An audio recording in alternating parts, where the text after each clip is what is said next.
It's a pleasure to be here. Harvard Business School has one of the oldest agribusiness programs in the world. In fact, one of my colleagues, Ray Goldberg, who started the program, I won't tell you how many years ago, really invented the idea of agribusiness. And the school tracks the entire food supply chain from fertilizers and seed through growing and distribution down to restaurants and houses. What I want to show you is not that supply side, which we actually understand pretty well in the advanced industrialized countries, but research into the nature of demand for food and how that has changed over time. And what's striking is just how different in otherwise similar advanced industrialized countries the nature of what we think of as food or culinary cultures have become. And just to give you an example, so in Japan, the caloric intake has fallen systematically from 1978 till today. From about 2,400 calories, they were working in factories that needed a lot of calories, to about 1,800 calories per capita today. They have no obesity problem. And when you compare that to the US and then Europe, and also along other dimensions of nutrition, the differences are striking. And I think from the US perspective, the question is, if we are so rich, why is it that we don't eat better food?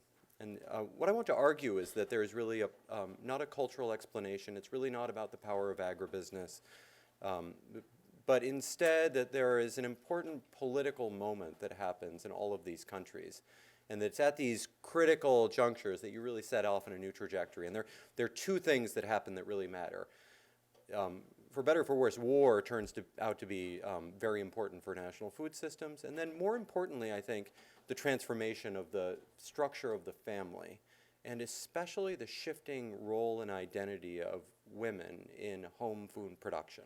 So I want to show you just a little glimpse at both of those elements. And let me just say one motivating thing. Why would we worry about this? Well, look, if you think it's about the changing role of the families, American families have changed again. And I think at least looking historically at how these transformations happen, open the possibility for imagining a new transformation in how we think about food and identity and family. So let me show you the history, though. So first on war, so of course war leads to an innovation, and that is absolutely true in food as well. So it turns out France in the 19th century is basically at war all the time, and they invent almost all of the major processed food products. So canning, I should say most of these food innovations were developed under prizes offered by the state to develop something mainly for the army.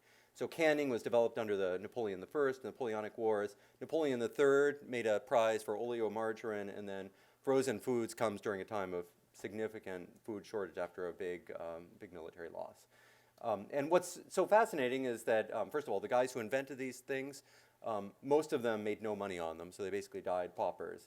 And although they invented these products, it really is other people who take them up and start to adopt them. So Bourdon, who goes to France and learns about autoclaving in order to can milk, ends up making a killing when the Civil War hits in the US and sells an enormous amount of food to both the North and the South.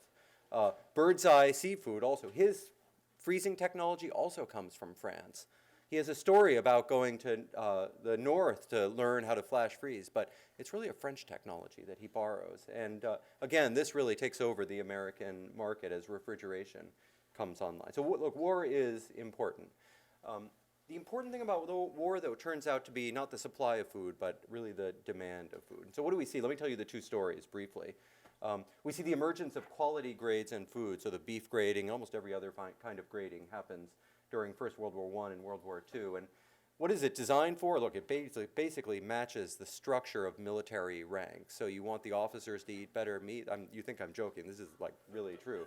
And so they end up paying farmers more for better cuts of meat than lesser cuts of meat. And somewhere between a half and 3/4 of food output in the US is going either to our military or to our allies in Europe. And so this is a critical moment for the US system. And they are worried about nutritional content, so we started adding all of our dietary supplements during this period. In France, the only instruction during German occupation is that the farmers should leave their land so that there is no food production. They're going to try to starve out the Germans. And the only thing that happens in France is not about food standardization, but the Vichy regime does an amazing job, actually, of standardizing pots and pans in France. And so all the beautiful Creuset pans you see, their designs were developed by the German occupation government. And all of their obsession is about how many calories do you need, because they know that even after the war, they're not going to have a lot of food, and they want to try to get people up to the minimum. Uh-oh, I did something wrong. Hang on. There we go. Where is the... there are a couple of other things. I'll show you a couple of pictures. New housing comes online. And what does that new housing look like? Well, the French borrow this idea that the kitchen should be efficient. So in the 20s, the kind of efficiency movement has hit American kitchens. By the 30s, American housewives are fed up with it, and nobody does these anymore. The French love the idea, and so all the post-war housing has these tiny little kitchens that contains the female food preparers. This is what they look like. This is like on a grandiose scale. These were drawings that were drawn during the war and that become the template for post-war housing. And then there's this problem of electricity. So there's electrification in the US. Americans buy all these stoves and refrigerators. The French have inadequate electricity to run almost any household equipment. So the stuff is available, but it's expensive, and there's not enough power to run it. And the big technologies in France become the pressure cooker, and then there's just enough equaling of currency to run a coffee grinder. This is the stuff that they're being tempted by, but nobody buys the stuff because they basically can't afford it and they can't run it. Okay, let me just tell you this last thing about women and the transformation of the family. So what happens at the same time that these wars are going on is that women start entering the professional workforce. A lot of this is triggered by the wars, obviously. And that causes a renegotiation of the status and role of women in families. And it looks really different in the two countries. And this, I would say, is a broad political story. So what happens? In the US, women become professionalized outside of the house. The training that women receive is really scientific training. So there's a big focus in the home economics departments that emerge in the small colleges and then larger state universities in the US to focus on that. They form a very early productive alliance with American food producers. The early FDA would have been killed if not for this alliance. The food producers want to get the small producers out of business so they can consolidate their market, and these early women want to have as little time in the kitchen so they can pursue professional careers. Let me just show you what happens in France. It's completely different. There is no household equipment manufacturing to speak of, and food business doesn't exist much. And so women join up with Catholics and labor in a project to keep women in the household.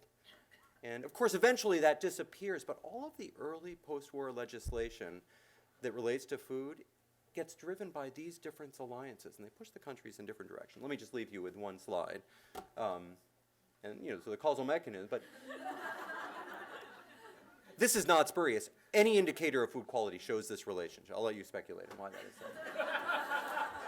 Do I leave this one?